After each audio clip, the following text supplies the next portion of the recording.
പൊതുവേ നമ്മൾ സ്ത്രീകളൊക്കെ നമ്മളെ പെൽവിസ് റിലേറ്റഡ് അല്ലെങ്കിൽ യൂട്രസ് റിലേറ്റഡ് ആയിട്ടുള്ള കംപ്ലയിൻസോ ഇപ്പോൾ ലൂക്കോറിയ പോലെ അല്ലെങ്കിൽ വെള്ളപ്പൊക്ക് പോലെയുള്ള ബുദ്ധിമുട്ടുകളൊക്കെ ആണെങ്കിൽ ഉണ്ടെങ്കിൽ തന്നെ ആരോടും പറയാൻ താല്പര്യം ഉണ്ടാവില്ല. ഇനിയിപ്പോൾ അത് ഡോക്ടറുടെ അടുത്ത് പോയി കൺസൾട്ട് ചെയ്താൽ പോലും കറക്റ്റായിട്ട് ആ ഒരു കണ്ടീഷൻ പറയാൻ പറ്റുന്നില്ല, അല്ലെങ്കിൽ പറയാൻ ബുദ്ധിമുട്ടുള്ള ഒരുപാട് പേരുണ്ട്.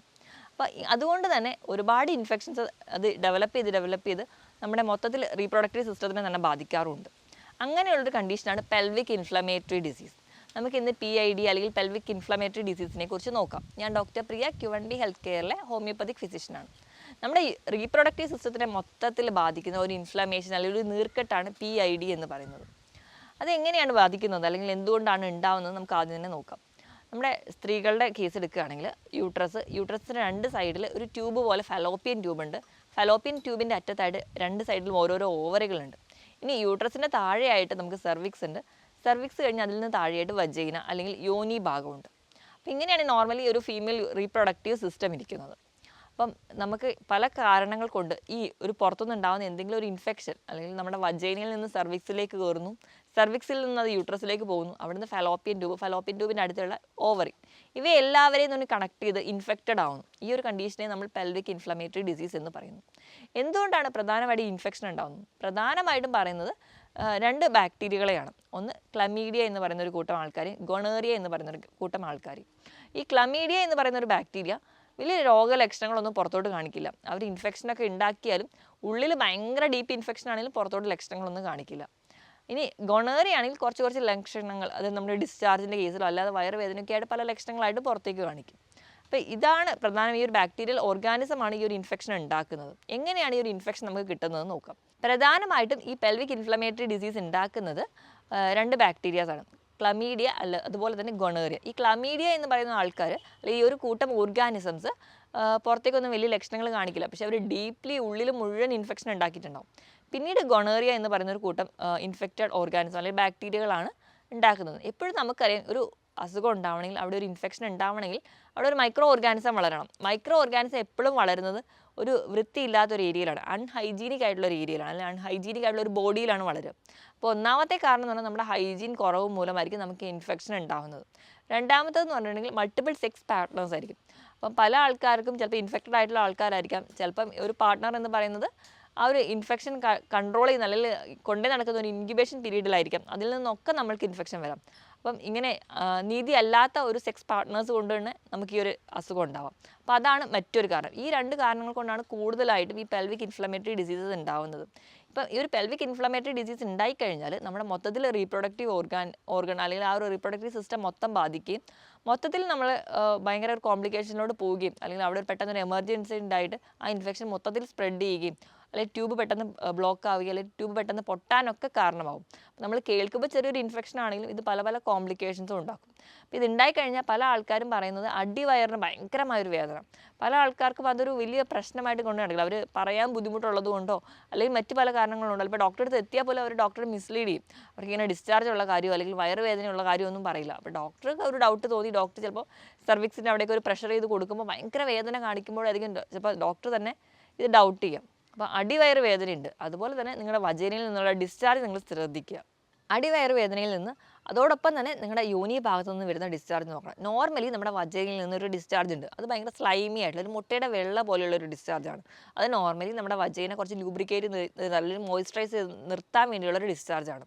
ഇതല്ലാതെ തന്നെ വജൈനയുടെ ഭാഗത്ത് നിന്നുണ്ടാകുന്ന ഡിസ്ചാർജിൽ ഏതെങ്കിലും കളർ, ഇപ്പോൾ ഗ്രീനിഷ് കളർ അല്ലെങ്കിൽ ബ്ലഡിൻ്റെ ഒരു കളർ വരിക, തിക്ക് യെല്ലോ കളർ വരിക, ഒരു ബാഡ് സ്മെല്ല് വരിക, ഇങ്ങനെയുള്ളൊരു ഡിസ്ചാർജാണ് വരുന്നതെങ്കിൽ അത് നമ്മൾ നോട്ട് ചെയ്ത് വെക്കുക. അപ്പം അങ്ങനെ ആ ഒരു ഡിസ്ചാർജിനോടൊപ്പം തന്നെ ഭയങ്കരമായ ചൊറിച്ചിൽ അനുഭവപ്പെടുക, ഇങ്ങനത്തെ പ്രശ്നമൊക്കെ ഉണ്ടെങ്കിൽ നമ്മൾ ഒരിക്കലും അതൊരു സ്വയം ചികിത്സിക്കാതിരിക്കുക. മിക്ക ആൾക്കാരും ചെയ്യുന്നത് അവിടെ വേഗം ചൂടുവെള്ളം കൊണ്ട് കഴുകുക അല്ലെങ്കിൽ ഉപ്പിട്ട വെള്ളം കൊണ്ട് കഴുകുക. അപ്പം നമ്മൾ ഓർക്കേണ്ടത് നമ്മൾ ഇങ്ങനെയൊക്കെ ചെയ്യുന്ന സമയത്ത് നമുക്ക് യൂസ്ഫുൾ ആയിട്ടുള്ള ഒരുപാട് ബാക്ടീരിയാസ് ഈ ഒരു ഏരിയയിലുണ്ട്. കാരണം നമുക്ക് പല ഇൻഫെക്ഷൻസ് വരാതിരിക്കാൻ വേണ്ടി നമ്മൾ പ്രൊട്ടക്റ്റ് ചെയ്യുന്ന ആ ഒരു ബാക്ടീരിയകൾ, നമുക്ക് ഗുണം ചെയ്യുന്ന പല ബാക്ടീരിയകൾ നശിക്കുകയും പകരം ഒരുപാട് ഇൻഫെക്റ്റഡ് ആയിട്ടുള്ള ബാക്ടീരിയ നമ്മുടെ ശരീരത്തിൽ കയറാനും കാരണമാകും. അപ്പോൾ ഇങ്ങനെ നമ്മൾ സ്വയം ഇത് ട്രീറ്റ് ചെയ്യാതെ എത്രയും പെട്ടെന്ന് ഒരു ഡോക്ടറെ കാണിക്കുക. കറക്റ്റായിട്ട് ഈ സിംറ്റംസ് ഒക്കെ പറയുമ്പോൾ നിങ്ങൾക്ക് ഈസി ആയിട്ട് ഡയഗ്നോസ് ചെയ്യാൻ പറ്റും. അപ്പോൾ ഡോക്ടറെ എക്സാമിൻ ചെയ്യുമ്പോൾ നമ്മുടെ വജൈന സെർവിക്സ് ഒക്കെ പ്രഷർ ചെയ്ത് കഴിഞ്ഞാൽ തന്നെ അവർക്ക് ആ ഒരു പെയിൻ ഉണ്ടെങ്കിൽ തന്നെ ഇത് ഡയഗ്നോസിലോട്ട് പോകാൻ പറ്റും.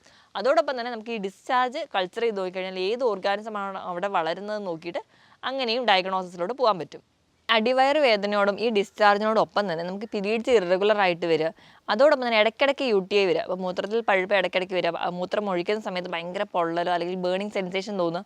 മൂത്രം ഒഴിച്ച് കഴിഞ്ഞാൽ കംപ്ലീറ്റ് ആയിട്ട് പോകില്ല, വീണ്ടും ഒഴിക്കണം എന്നുള്ളൊരു തോന്നലോ, ഇതൊക്കെ റെക്കറൻ്റ് ആയിട്ട് ഫ്രീക്വൻ്റ് ആയിട്ട് ഇത് വന്നുകൊണ്ടേ ഇരിക്കുകയാണെങ്കിൽ നിങ്ങൾ എന്തായാലും ഒരു ഡോക്ടറെ തന്നെ കാണണം. ഈ ഒരു ഇൻഫെക്ഷനോടൊപ്പം തന്നെ ഭയങ്കരമായിട്ട് വിറയൽ, പനിയൊക്കെ ഉണ്ടെങ്കിൽ ആ ഒരു ഇൻഫെക്ഷൻ്റെ സ്റ്റേജ് കുറച്ചുകൂടെ ഗ്രേഡ് കൂടി എന്നാണ് അതിൻ്റെ അർത്ഥം. അപ്പോൾ നിങ്ങൾ ഒരിക്കലും സ്വയം ചികിത്സിക്കാതെ എത്രയും പെട്ടെന്ന് ഒരു ഡോക്ടറെ കാണേണ്ടതാണ്. പിന്നെ ഇതിൻ്റെ ഒരു കോംപ്ലിക്കേഷൻ എന്ന് പറഞ്ഞിട്ടുണ്ടെങ്കിൽ ആ ഒരു റീപ്രൊഡക്റ്റീവ് സിസ്റ്റത്തിനെ മൊത്തം ബാധിക്കുന്നതുകൊണ്ട് തന്നെ നമുക്ക് ഇൻഫെർട്ടിലിറ്റി അല്ലെങ്കിൽ വന്ധ്യതയിലോട്ട് പോകാനുള്ള ചാൻസ് ഉണ്ട്. അതുപോലെ തന്നെ നമുക്ക് ഈ ഒരു കണ്ടീഷൻ നമ്മൾ വേണ്ട രീതിയിൽ ട്രീറ്റ് ചെയ്തില്ലെങ്കിൽ ഇത് പല കോംപ്ലിക്കേഷൻസ് ഉണ്ടാകും. ഒന്നാമതായിട്ട് ഉണ്ടാകുന്നത് തന്നെ ഇൻഫെർട്ടിലിറ്റി അല്ലെങ്കിൽ വന്ധ്യത. അപ്പോൾ റീപ്രൊഡക്ഷൻ കംപ്ലീറ്റ്ലി സ്റ്റോപ്പ് ആയിപ്പോവും. പിന്നെ നമുക്കൊരു ഇൻഫെർട്ടിലിറ്റി കേസിലോട്ട് പോലെ ട്രീറ്റ് ചെയ്യേണ്ടി വരും. അപ്പം അങ്ങനെയാണ് ഒന്നാമത്. വീണ്ടും ഒരു കുഞ്ഞുണ്ടാവുക, അങ്ങനത്തെ ഒരു സ്റ്റേജൊക്കെ അവർക്ക് ബുദ്ധിമുട്ടാവും.